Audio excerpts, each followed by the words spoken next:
Assalamualaikum warahmatullahi wabarakatuh. Halo anak-anak, bertemu lagi bersama dengan Ibu Putri. Bagaimana kabar anak-anak pada hari ini?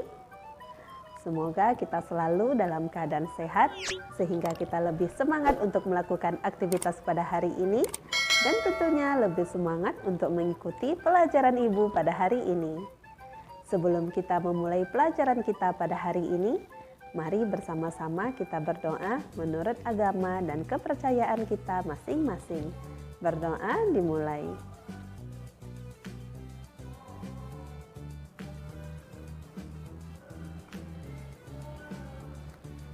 Berdoa selesai.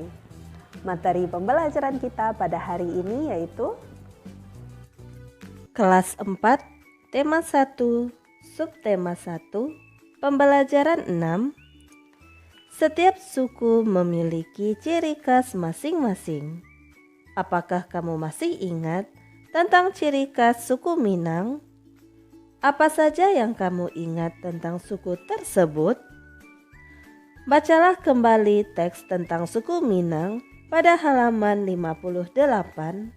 Kemudian temukan dan tuliskan gagasan pokok dan gagasan pendukung untuk paragraf berikut.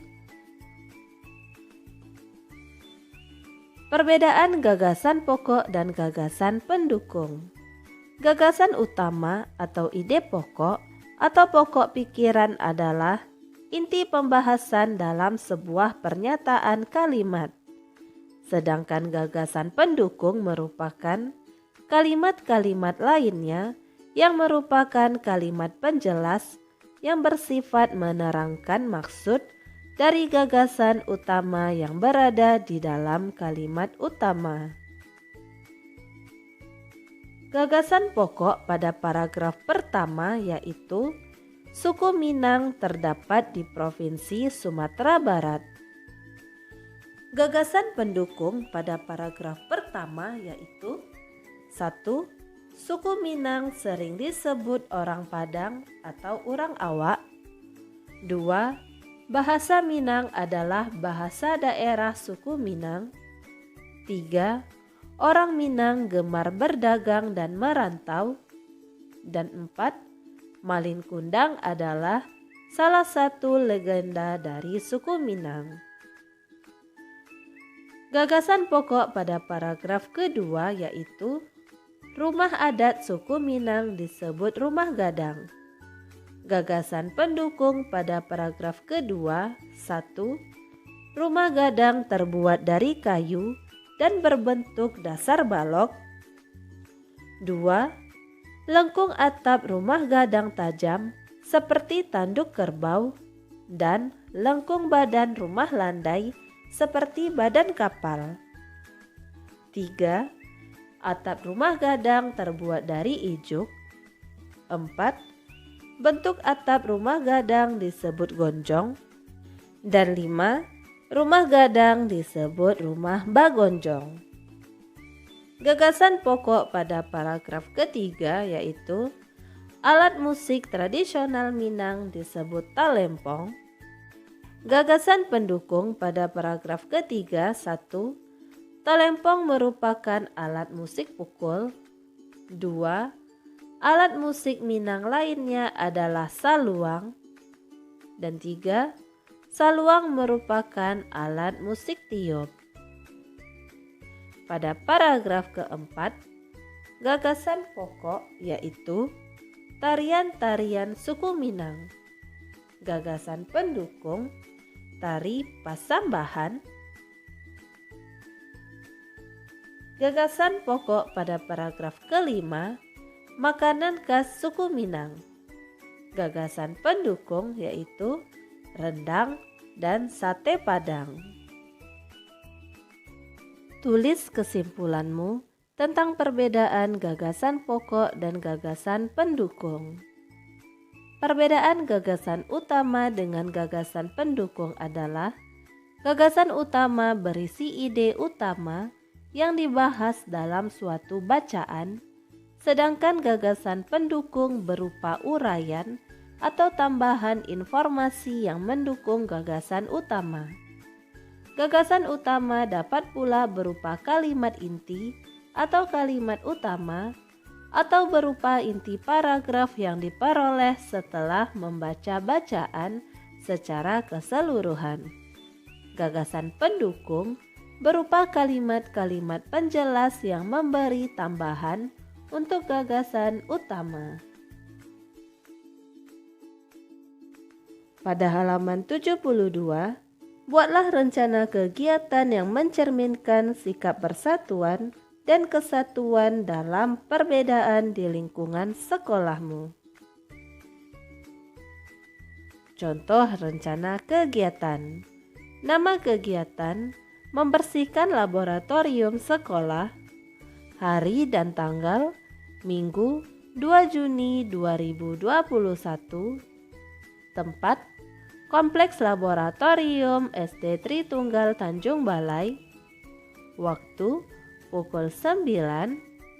Target: 50 orang. Tujuan kegiatan yaitu membersihkan laboratorium dan lingkungan sekitarnya. Latar belakang: lingkungan laboratorium sudah lama tidak dibersihkan sehingga sudah muncul beberapa titik noda yang dapat menjadikan kondisi belajar kurang nyaman dan kondusif. Ayo mencoba pada halaman 73. Permainan tradisional merupakan salah satu bentuk keragaman budaya yang ada di Indonesia, seperti permainan benteng-bentengan dan gobak sodor. Apakah kamu masih ingat cara memainkan permainan tersebut? Keterampilan apa saja yang kamu perlukan agar dapat bermain dengan baik? Bagaimana strategi memenangkan permainan tersebut? Diskusikan secara berkelompok dan tuliskan hasilnya pada kolom berikut. Cara memainkan permainan benteng-bentengan dan gobak sodor. Benteng-bentengan atau rerebonan adalah permainan yang dimainkan oleh dua kelompok, yaitu kelompok penawan dan tertawan. Masing-masing kelompok terdiri atas 4 sampai dengan 8 orang dan memiliki suatu tempat sebagai markas. Markas atau benteng bisa berupa sebuah tiang, pohon, atau pilar. Permainan gobak sodor atau galah asin atau galasin dilakukan di lapangan. Arena bermainnya merupakan kotak persegi panjang dan dibagi menjadi beberapa bagian secara horizontal. Bagaimana strategi untuk memenangkan permainan gobak sodor dan permainan benteng-bentengan? Sebagai sebuah permainan tradisional, strategi terbaik yang dapat digunakan untuk memenangkan permainan gobak sodor dan benteng-bentengan adalah kekompakan dengan para teman setim serta kecepatan untuk bergerak menghindari kejaran pihak lawan. Hal ini tidak terlepas dari sifat dasar kedua permainan tersebut yang sangat bergantung pada kekompakan tim serta kerjasama, terutama di bidang pertahanan. Ayo renungkan pada halaman 74. Setelah belajar hari ini, renungkanlah 1. Apa yang kamu pelajari dalam hal menyikapi keberagaman dan perbedaan yang ada di sekitarmu. Dari keberagaman dan perbedaan, kita dapat banyak pembelajaran dan pengalaman hidup. Semakin banyak perbedaan, maka akan semakin berwarna hidup manusia. 2. Bagaimana caranya agar kamu dapat hidup berdampingan dengan teman-teman yang mempunyai latar belakang budaya, sosial, dan agama yang berbeda denganmu? Yaitu 1. Harus sadar bahwa Pancasila itu harus diamalkan. 2. Saling menghargai. 3. saling toleransi. 4. Tidak mengusik atau mengganggu seseorang yang berbeda dengan perkataan yang bersangkutan pada hal yang berbeda tersebut. Dan 5. Tak boleh pilih-pilih kawan karena latar belakang atau kepercayaannya yang berbeda. Demikianlah materi yang dapat Ibu sampaikan pada hari ini. Semoga apa yang telah Ibu sampaikan pada hari ini dapat bermanfaat untuk dirimu dan menambah ilmu pengetahuanmu. Jika dalam penyampaian materi ada tutur kata Ibu yang kurang berkenan, Ibu mohon maaf. Akhir kata, wassalamualaikum warahmatullahi wabarakatuh.